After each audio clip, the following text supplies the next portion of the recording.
The tip of the day today from the Queen Room is all about eyes. Simply put on a little thin coat. You brush the lash thinly with glue.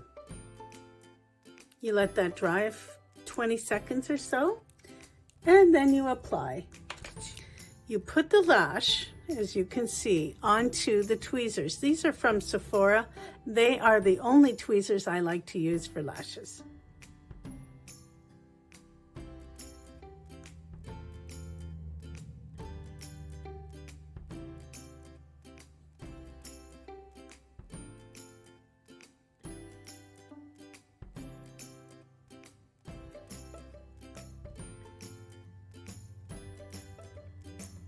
Look at that.